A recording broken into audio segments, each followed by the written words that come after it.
Texas taking center stage in the nation's redistricting effort as Republicans and now Democrats seek to increase their chances of controlling Congress after the 2026 midterm elections. Of course, it all started in the Lone Star State where Democrats have no power. So they left to prevent the House from redrawing lines that could give Republicans another 5 districts. Now, those same Democrats face the threat of fines and arrest from Governor Greg Abbott. The lawmakers are currently taking refuge in blue states, which are threatening to redraw their own state districts. Those states include New York, California, and Maryland.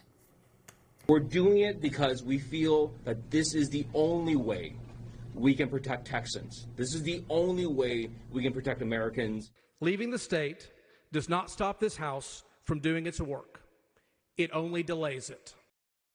The Hill's Drew Petromo is joining us this morning. I know you're keeping an eye on this in Texas, California, Maryland.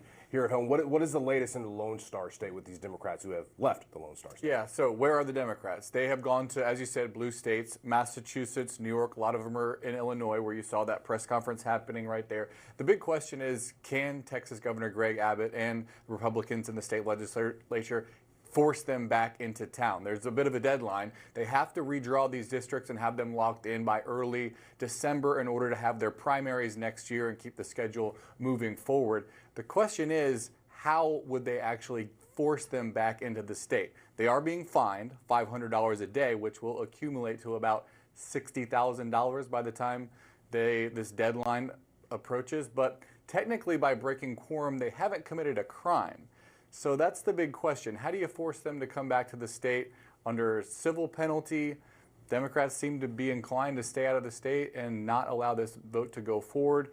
The legislature and Republicans say all options are on the table to get them back. But not just civil penalty, the threat of a civil arrest, right? Once they go back to Texas, the governor says we can arrest you. Yeah, and there is also this question, the governor and Republicans in the state are accusing Democrats of breaking a law by fundraising off of this and saying that we're going to raise money to compensate, because it could accumulate to about, they have to have 50 members out of the state to prevent a quorum. Over 4 months, that's going to accumulate to about $3 million. So they're raising money to pay off these fines, and the Republicans in the state are saying that could be a crime. So could that trigger the ability for them to force them back in the state? So there's major questions. There's also the question of whether or not they could be removed from office. The governor has also threatened that, saying we would start proceedings to remove these people from office. Of course, there would be a lot of legal wrangling that have to take place. That's a long process. It's unclear how easy it would be to remove those members. And then you have to have new elections and elect ostensibly Republicans that would stay in the state and not flee again. So it's a big headache. Although I'm so sorry. No, doesn't Abbott say he'd replace them himself?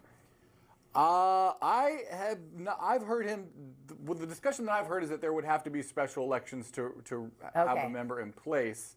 You know, I haven't heard that threat, so I can't really speak to that. But from what I've read, there would have to be special elections, and then those people would have to stay in the state as well. So as Texas Democrats flee to break quorum, they are getting support from lawmakers across the country. I want to hear the soundbite we have from New York Governor Kathy Hochul, who had a press conference with some of these Texas lawmakers. This is a war. We are at war.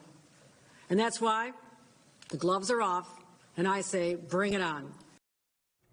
Yeah, Democrats in a little bit of a difficult situation because they've been big champions of these anti-gerrymandering districts. In a lot of blue states, they've established independent commissions to draw these congressional lines.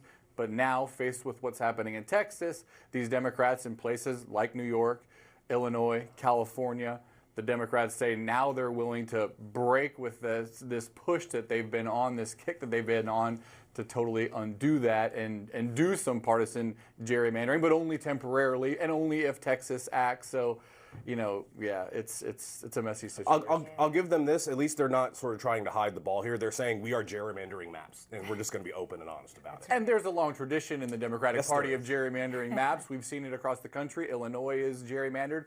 In Maryland, there's only one Republican. So, you know, this is a tradition in both parties. In recent years, it's been more part of the Democratic Party platform to move towards independent commissions, but now it seems like they're willing to undo that in the face of this all-out political war, as Governor Hochul in New York just said. All right, Drew, thank you very much. We're going to continue the conversation with you throughout the day. We're going to have a Texas Republican on at 8 o'clock hour So going to be an interesting conversation to say the least. We'll see you next sure. hour. All right. Thanks, Drew. Thanks.